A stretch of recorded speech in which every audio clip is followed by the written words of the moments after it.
Labadiena, su jumis kanalas Taro Akiais. Sveiki visi mano prenumeratoriai ir kanalo svečiai.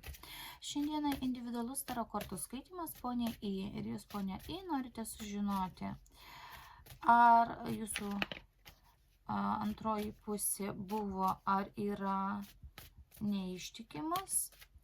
Taigi nagrinėsiu, kaip ir paklausėte, ar buvo, ar dabar taip yra.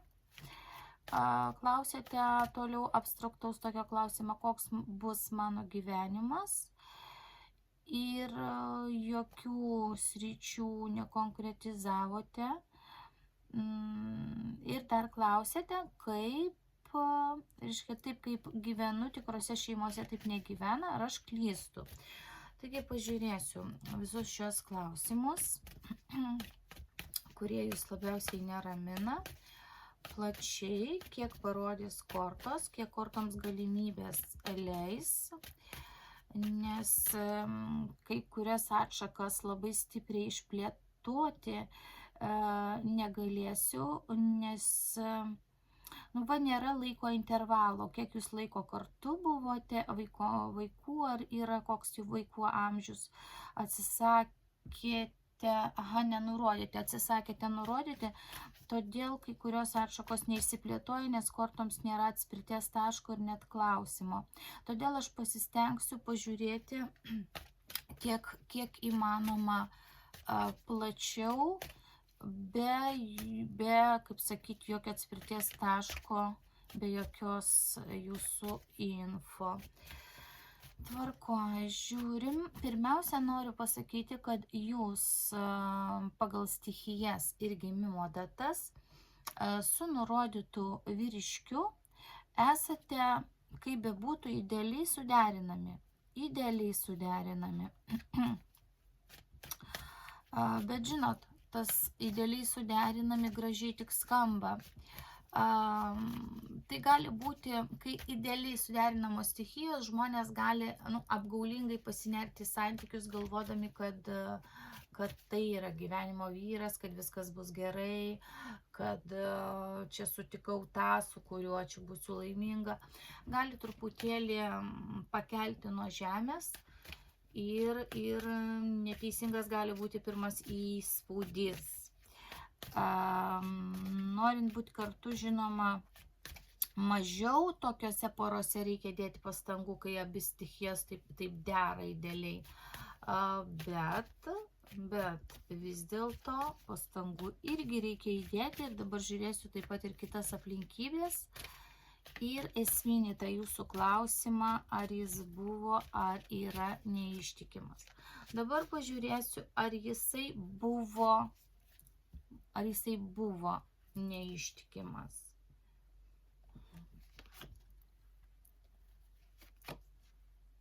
Iškart mėnulis, paslaptis.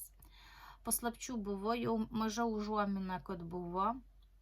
Tikrai kažką nuslėpė. Tai yra naktis, tai yra rūkas, tai yra visas nestabilumas. Ir štai taip romantikoje, būtent, matot, romantinis riteris, meilės riteris. Meilės riteris kartu su nakties korta, mėnulio korta, paslapčių korta, iš karto pasako, kad paslaptis buvo romantiškoje meilės srityje. Taip kad galima teikti, kad bent jau kažkokių tai ar flirtų, ar susirašinėjimų, ar pasimatymų, kažkas, kas nuo jūsų nuslėpta, ko jūs neturite žinoti ir dėl ko jūs, žinoma, nusimintumėte, jeigu sužinotumėte, tai taip buvo. Nuslėpta buvo kažkokių tai romantinių žygių iš jo pusės, apie ką, žinoma, yra slepiama.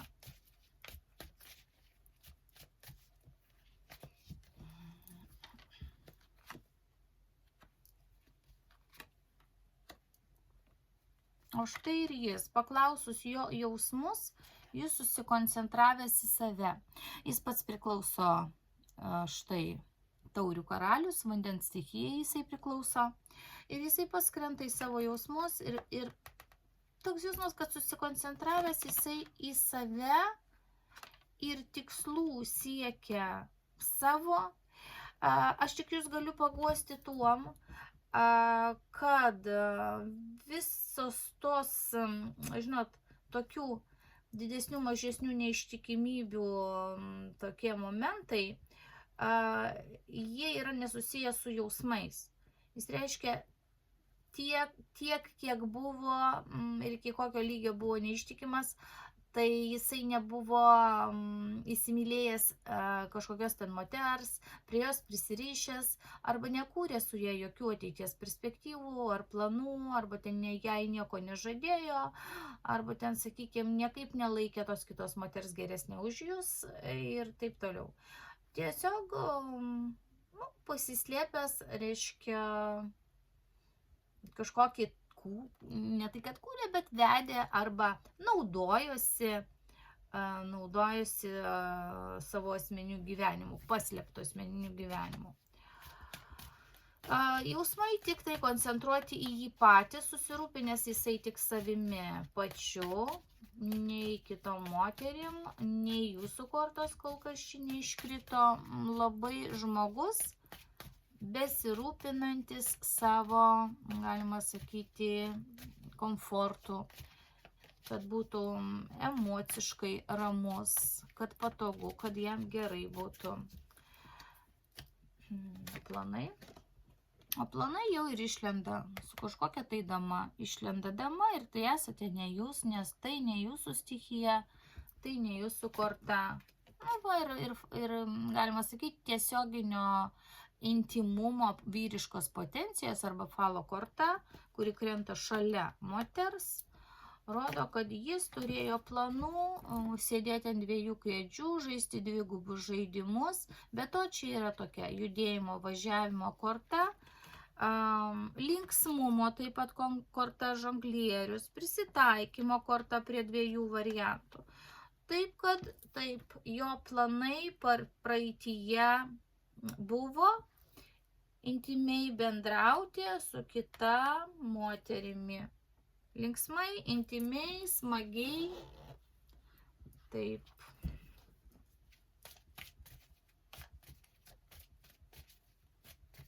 Pažiūrėsiu tos moters veiksmus, jausmus, planus, kas ta moteris. Rodo darbą, darbinę kortą rodo. Gal tai yra susijęs su darbu, gal per darbą, gal jo darbo metu. Minėjote, kad jisai komandiruotėje. Ta minėjote. Vadinasi, galima jau vystyti iš šitos jūsų informacijos, kadangi iškrito darbinė korta, tai gali vykti nuolat, kai jisai arba yra komandiruotoje, arba prisidengia darbais, arba visada sako, aš daug dirbau, aš ilgai dirbau, ten to negalėjau, kalbėtis negalėjau, aš pavargęs, aš pinigus uždirbu. Ir ta moteris susijusi su darbais, arba tiesiogiai, arba tai yra jo darbo metu.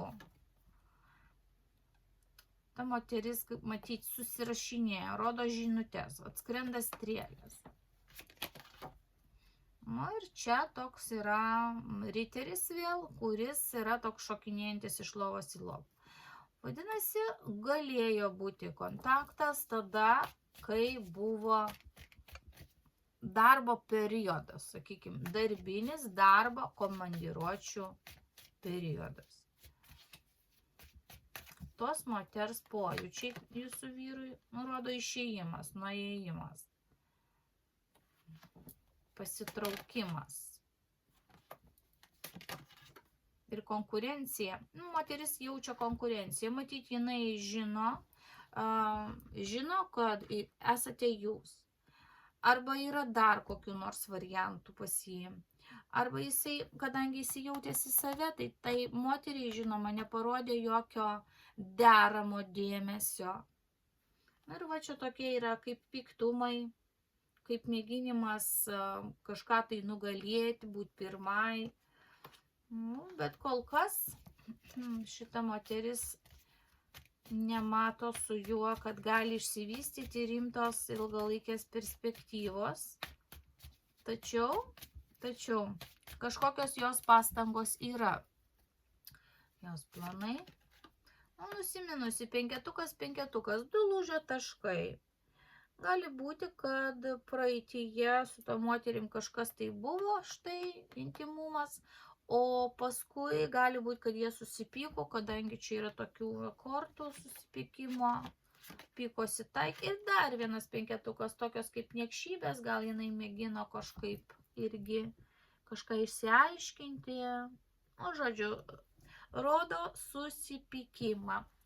Ar jie dabar yra ryšyje su ta moterimi, kuri buvo praeitie, nes čia žiūrim praeitį? Greičiau taip, gali būti susitaikę. Tai gali būti ta pati moteris, su kuria jis šiai dienai gali turėti kontaktus, bendravimą. Bet čia rodo tokias tik kol kas žinutės ir galimybės matyti, susitikti, kontaktuoti. O dabar pažiūrėsiu, nes jūs klausėte, ar buvo neištikimas, ar yra dabar neištikimas. Pažiūrėsiu dabar. Kaip yra dabar, šiuo metu, koks paveikslėlis kortose susidėlios ir kokia situacija, kurią aš jums papasakosiu.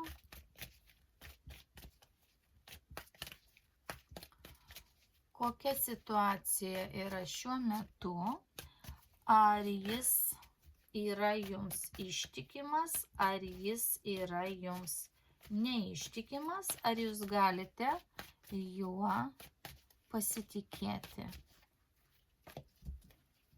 Taip, šiuo metu. Nu, žiūrėkit, atsimenat, ką tik rodžiau žonglierius, sėdėjimas ant 2 kėdžių, manipulacijos žaidimai tokie. Žinot, kaip apsimeta, ką tu čia prisigalvoji, ką tu čia šneki. Nu, tai rimtą pokalbį arba rimtą argumentą jisai linkęs nuleisti taip juokais, sumenkinti jūsų tą susirūpinimą kažkokiu klausimu, reiškia, ir padaryti jūs tokio, nu ką tu čia prisigalvoji. Taip, kad yra. Vėl yra kažkas tai tokio, kuris užsiima žaidimais. Žiūrim plačiau. Žiūrim plačiau. Aha, čia atsiranda jau šeima. Šeima, kaip jūsų šeima, bet yra žaidimai su šeima. Ir kažkoks tai kaip, žinot, noras atsiriboti, kad šeima nežinotų, nukirsti tai. Nukirsti. Va tai toks žaidimėlis, toks sprendimas. Toks sprendimas pas jį yra prisitaikyti prie situacijos. Gerai, jo pojūčiai. Jausmų kažkodėl pas jį yra nerodoma, labiau racionalumas yra ir sunkumas. Pas jūsų, žiūrėkite, pas jūsų santykių situacija apskritai situacija nelengva, nes ir 10 taurių iškrito, ir 10 kalavijų, ir 10 lazdų. Visi 10 savotiškai yra pabaiga. Pabaiga, po kurios turi būti arba nauja pradžia, arba iš tikrųjų pabaiga. Kalavijas vienas yra pradžia. Tai vienas kalavijas ir 10 yra pradžia ir pabaiga. Tai va. Atrodo, kad jūsų tame santykyje ir jo gyvenime nei pradžios, nei pabaigos nėra tam žongliravimui.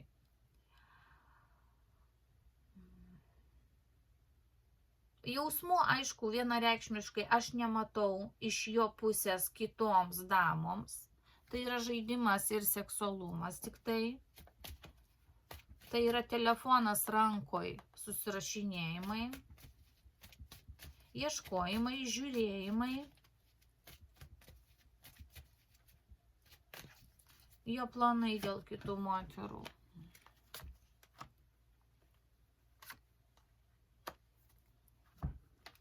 Žinot, jis planų konkrečių neturi, jis ginasi, gali būti, kad jis jas kitą kartą ir užblokuoja, nutolino, kad jas negalėtų ten parašyti, kontaktuoti. Ir jis dar šalia turi mažiausiai 2 vyriškius, kažkokius tai, ar tai draugus, ar kolegas, bendradarbius, su kuriais jisai bendrauja. kitą kartą ir konfrontuoja. Pažiūrėkim, kodėl šie vyriškiai. Ir moteris atsiranda, ne tik vyriškiai. Žinot, kaip čia yra. Aš pasakysiu taip. Jisai būna greičiausiai komandiruotėse, ne vienas, susitinka su kažkokiais tai bendradarbiais, kaip sakau, draugais, kolegom, giminaičiais, nežinau. Čia negaliu taip, pažiūrėk. Paslaptis, va. Meilužių kortos, tai čia yra aptariama su kitais vyriškiais. Ir čia lėkimas pas moteris, dalymasis moterims, dalymasis informacija, kur yra tos moteris, kaip su jomis susipažinti, kaip rasti pažinčių, kaip atsipalaiduoti.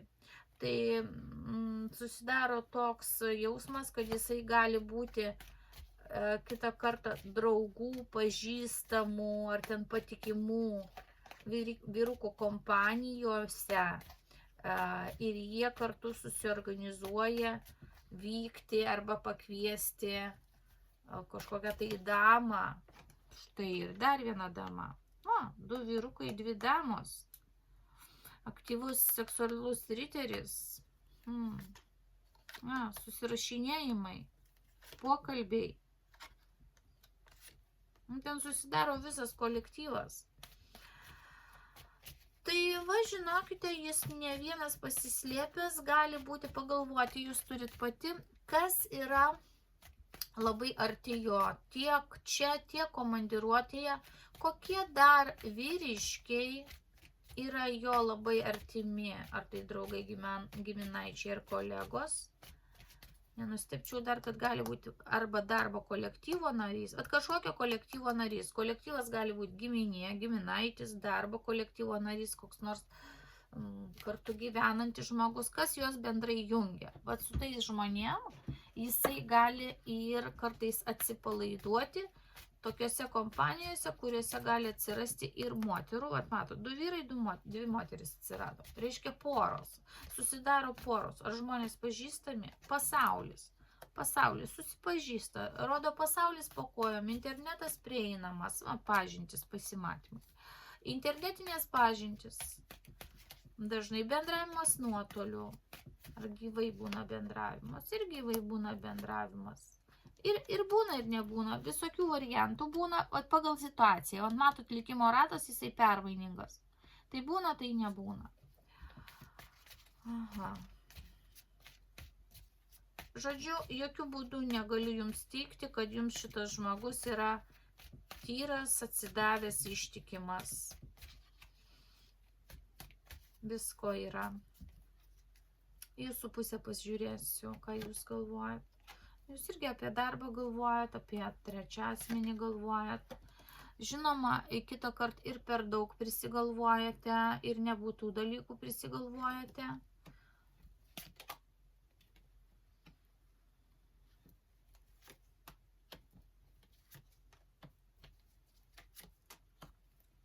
O pas jūs, jūs mylite tą žmogų, esate prisirišusi prie to žmogaus, bet nežinote, ką daryti. Ar reikia nutolti, ar reikia skelbti tokią kaip teismo kortą, ar reikia pasakyti, ar reikia mėginti perkalbėti ir dar kartą duoti šansą, bet esat pasimetusi. Turit ir vilčių, kad galima išsaugoti tos santykius. Turit vilčių, kad jūs klystat, bet taip labai stipriai yra jūsų užimta galva tokiam fantazijom.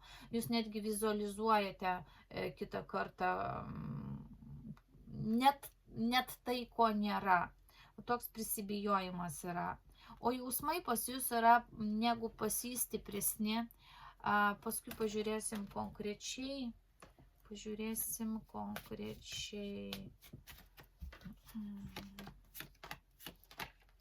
teisminės kortos pas jūs jau kaip ir reikia labai, o čia pagalbos korta, kaip ir reikia pagalbos, kaip ir vaikas yra, kaip ir atrodo vaiko, 0 korta. Aš nežinau, jūs nesakėt, ar ten laukitės, ar jūs turit vaikų, ar neturit, jūs palaukit, kaip yra su vaikais pats jūs. Aha, prašiau vaikų amžiaus, jūs atsisakėt nurodyti, negaliu stipriai išplėtoti vaikų temos, tačiau vaiko tema, jinai egzistuoja, kažkokie tai dokumentai, pagalba, reikalai, finansinės arba sveikatos problemos, kurios gali būti su vaiku, toliau ryšys per nuotolį rodomas ir važiavimas. Nu, žodžiu, yra toks truputėlį susidaro vaizdas, kad jisai gyvena kaip ir atskirą gyvenimą. Na, ir dugne nusistovi toks bokšto korta ir jūsų yra toks nesusišnekėjimas. Judu visiškai nesusišnekate.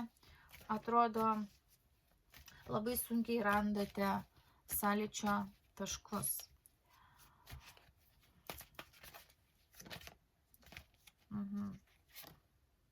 Yra bendravimas, ryšys tarp jų dviejų yra, bet jis toks daugiau, rodo, gaublį žmogus laiko, tai yra kaip šiai dienai, kaip telefoną laikytų ir telefonu, galbūt ryšio gaudimas, gal kitą kartą negalite ir ryšio su juo sugauti, ne visada kontaktas koks nors būna,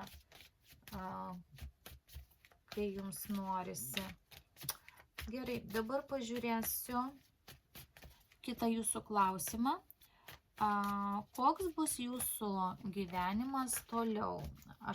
Turbūt jūs plėtojate tą pačią temą ir turite omeny su šituo žmogumi, koks bus gyvenimas toliau. Pažiūrim, ką jis toliau galvos. Ką jis toliau galvos, iš karto moterų kompanija krenta. Tokia sukčiaus, gudruočiaus apgaviko korta, išėjimą, išvykimą, jis gali sakyti, kad viskas, jeigu ir buvo jau viskas, nieko nebebus ten, ką tu prisigalvoji, ką tu nieko šneki, čia be to rodo jo išėjimą, išvykimą. Nu ir vėl kažkokie. Jeigu tik jisai galės pasislėpti, kažkaip jūs užliuliuoti, vėl juokais išvartyti, kad jūs prisigalvojate visko, jis toliau imsis vis tiek savo minčių, savo reikalų, savo gyvenimo, savo kažkokio tai šonę atskiro gyvenimo, ką jis daro, kai jūs nematot, kai jūsų šalia nėra, kai jūs nežinot, arba kai jisai yra užtikrintas, kad jūs nesužinosit. Taip. Jo jausmai jums kokie bus. Žiūrėkit. Iš karto vėl ta korta, kuri yra ir magiška, ir intuicija didelė, ir paslaptis. Čia svarbiausia yra paslapčių korta ir labai dažnai parodo paslėptas damas, paslėptą gyvenimą, paslėptas mintis, paslėptą elgesį. Jausmuose yra paslaptis ir tokios sunkios paslaptis, kurių jis pasakyti negali, kurias jis galbūt ir norėtų nusimesti, bet 5 kalavijai vėl tokia paslėptų niekšybių korta.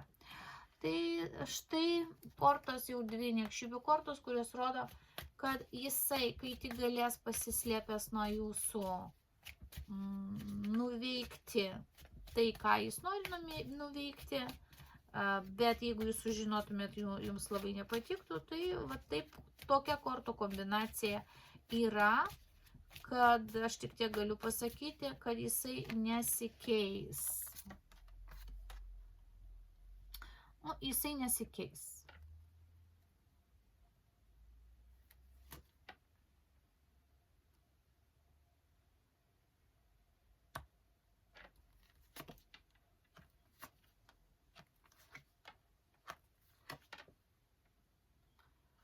Žiūrėkit, kaip ir skirtis ten su jumis ar kažkaip, jisai kaip ir nenori, kaip ir mėgina toliau išlaikyti tą jūsų, koks ten bebūtų tas santykis, tą šansą,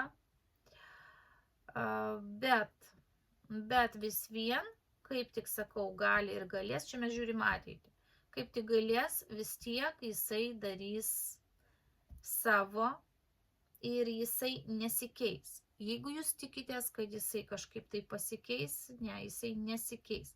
Jis gali ten laikinai kažkaip, bet esmė išlieka ta pati. Kas gali toliau atsitikti? Gali būti tokia bumerango korta, karminė korta, dokumentų korta, Gali būti aiškinimasis dėl vaikų. Aš nežinau, ar kuris nors turit vaikų, jūs sakau, nenurodėt. Jeigu būtumėt nurodę bent kuris kiek, kokio amžiaus turit vaikų atskirų ar bendrų, aš tada plačiau matyčiau. Dabar, yra pažos. Dabar, jeigu jūs turit vaikų, reikia vertinti kaip vaiką. Jeigu neturit vaikų, jau korta turi kitą atspalvį. Va todėl aš turiu turėti bent minimalią informaciją, kad galėčiau daug plačiau dar pasakyti. Bet vis dėlto bus matyti kažkokių tarp jūsų konfliktų. Ir dėl gyvenamo ploto, ir dėl vaikų, jeigu turite, ir dėl pinigų, ir dėl ryšių, ir dėl išvažiavimo kažkur. Gali būti, kad jūs protestuosite dėl važiavimo komandiruotės, pavyzdžiui. Toliau tikėsitės, tiksliau jis tikėsis, šanso toliau bendrauti. Jisai nepasiduos, niekur neprisipažins, plės savo ribas, plės savo įtakas, aiškins, kad jis teisus, kad viskas čia yra gerai, kad tai jūs esat neteisė ir taip toliau. Gudraus, kitaip tariant, jisai vis vien gudraus. Taip.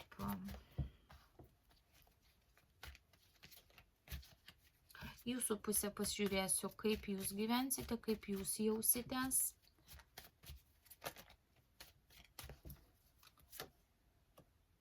Jums vėl viltis krenta. Jūs vis turit kažkur mažą viltį, kad gal kaip nors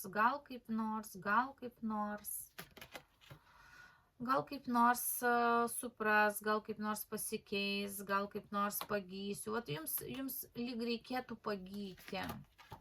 Ir magas. Pagalvosit, gal magija padars. Bet suprantat, čia pas jį magiška moteriško mago korta, o čia vyriško mago korta.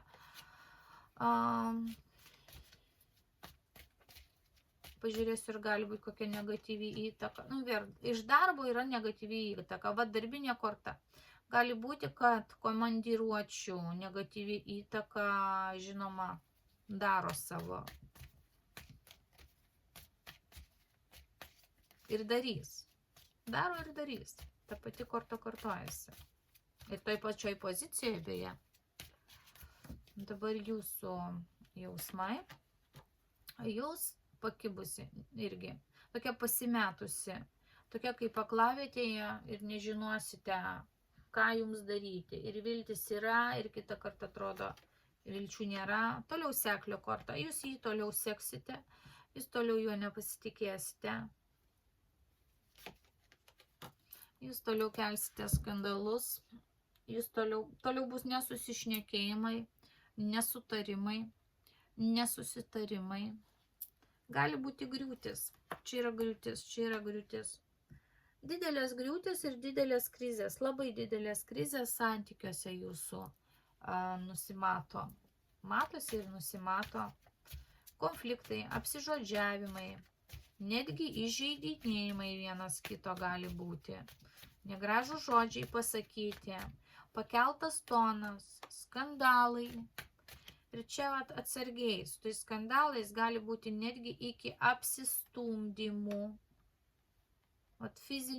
Neprieikite prie fizinės jėgos panaudojimo arba kad būtų panaudota fizinė jėga jūsų atžvilgiu.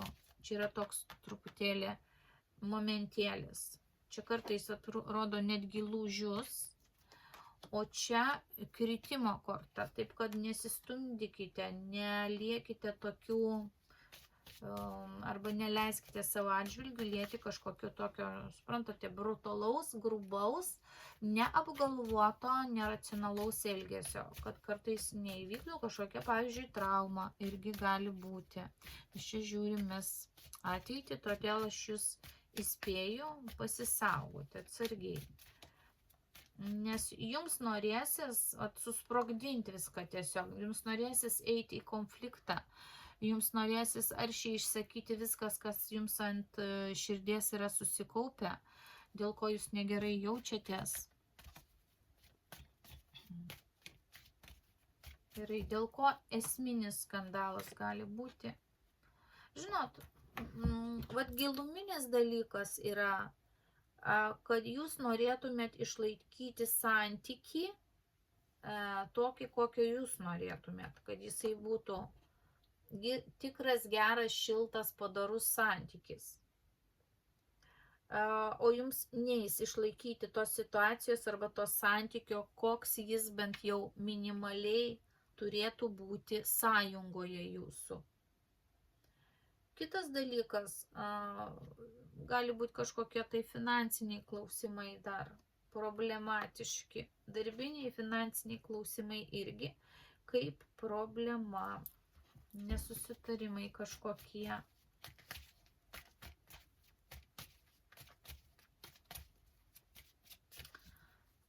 Ką jums reikės daryti, koks būtų patarimas? Perspektyvos laukti. Man žiūrėtis, 9 monetos yra orios moters, apsirūpinusios moters, logiškos moters korta.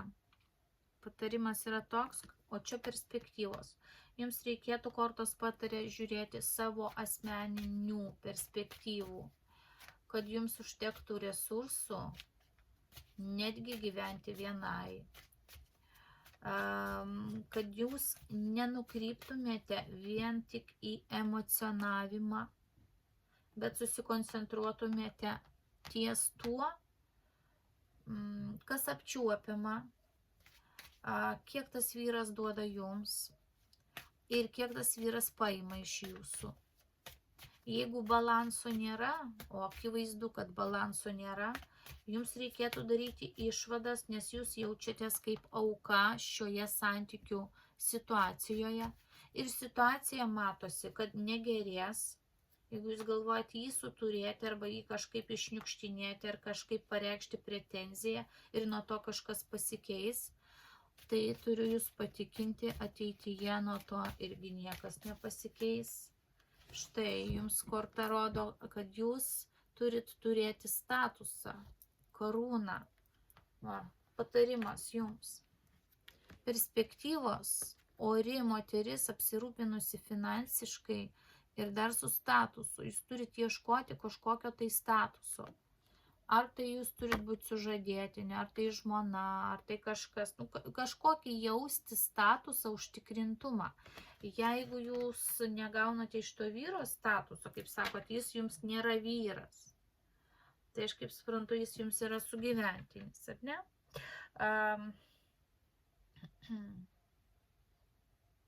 O gal ir ne, jūs nenurodėte, nepaklausėte, nenurodėte iš vis savo situacijos, ar jūs kartu gyvenate, ar jūs negyvenate, bet aš turiu čia įtarimų, nes ten krito tokia namų korta, tai greičiausiai, kad jūs gyvenat kartu. Tai va, bet statusas jūsų nėra pilnas. Šita korta sako, jums reikia mąstyti, kas jūs tam žmogui esate, kur jūsų statusas, kur jūsų orumas ir judėti link to. Kaip jūs judėsite? Tai yra sunki situacija. Gali tekti kardinaliai griauti nusistovėjusią tvarką. Griauti nusistovėjusią tvarką visada žmogui yra labai sunku. Tačiau tai turi daryti dėl savęs ir labiau koncentruotis į save, į savo gerbuvį, bet jūsų kol kas koncentracija yra į jį. Suprantat? Jūs truputėlį atidedat į šoną save, atrodo, kad jūs dėl savęs pergyvenate, bet iš tikrųjų jūsų koncentracija, neįsižeiskite, yra į jį. Ir kortos patarė koncentraciją perdėti į save, rūpintis savimi, atkreipti dėmesį, juk ten sakiau, kiek tas vyras duoda ir kiek jis iš jūsų paima, kiek jis iškrauna jūsų tos baterijos, kiek jūs dar galėsite laikytis tokioj padėty. Nes padėtis tai nesikeis. O čia aš dabar paklausiu, ar keisis padėtis, krenta jisai. Apskritai, suprantate, jisai, rodo, išėjimas, pabėgimas iš konflikto zonos, gali jisai čia iš vis, jūs pradėsite kažką jam priekaištų sakyti, jis trenks durim, išeis. Mirties zona. Žiūrėk, mirties zona yra daug kas pavėluota. Yra kažkokių klaidų padaryta, žinoma, jūsų santykiuose ir iš jūsų pusės, bet jau kas buvo, buvo. Mirties korta stovi, kad daugelio dalykų sunku bus sugrąžinti. Sunku bus sugrąžinti tai, kad štai aš noriu statuso, nors jūs atrodo atsidavėte jam iš pradžių, su visko sutikote, širdį atidavėte, atsivėrėte, buvote gera, nuostabi, patikima ir to statuso negavote. Nors tą statusą reikėjo, kaip sakyti, toks yra žodis išmušti pradžioj, o paskui jau atiduoti visą savo širdį, sielą ir visą save. Dabar mirties korta stovi, labai sunku tą atgal sugrąžinti ir kažkaip pajungti, kad jisai dėtų daugiau pastangų į jų dviejų santykius. Dabar yra nustatytas toks santykių režimas, koks jį iš dalies tenkina ir jisai tame santykyje elgesi taip, kaip nori. O jums reikia arba permastyti apskritai savo galbūt finansinės perspektyvas, ilgesnės perspektyvas ir savo statuso nebuvimą ir kaip jį reikėtų atstatyti. Gal reikėtų jau sakyti, laukiu po mėnesio sužadėtuvių žiedo, o čia kalendorių pažymim datą, čia nešam pareiškimus, tuokiamės. Jeigu jūs pati to norite.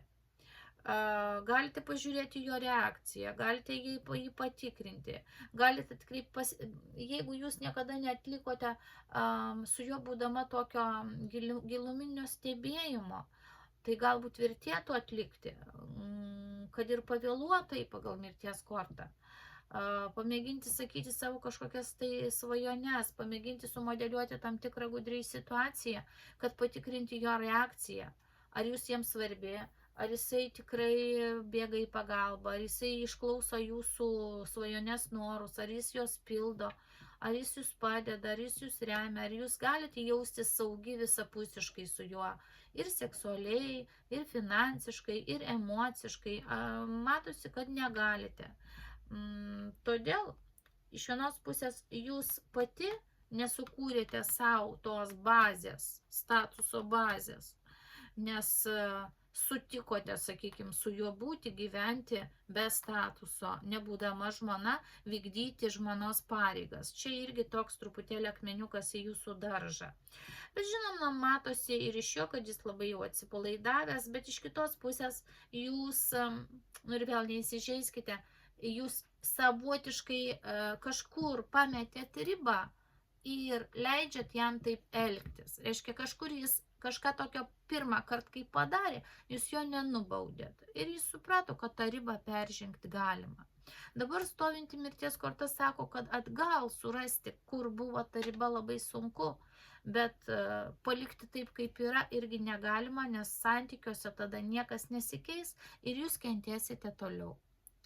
O taip mato kortos situaciją, o aš baigdama jūs apkabinu, miela, linkiu teisingų sprendimų ir pasirinkimų, linkiu sėkmės ir su jumis buvo kanalas Taro akys.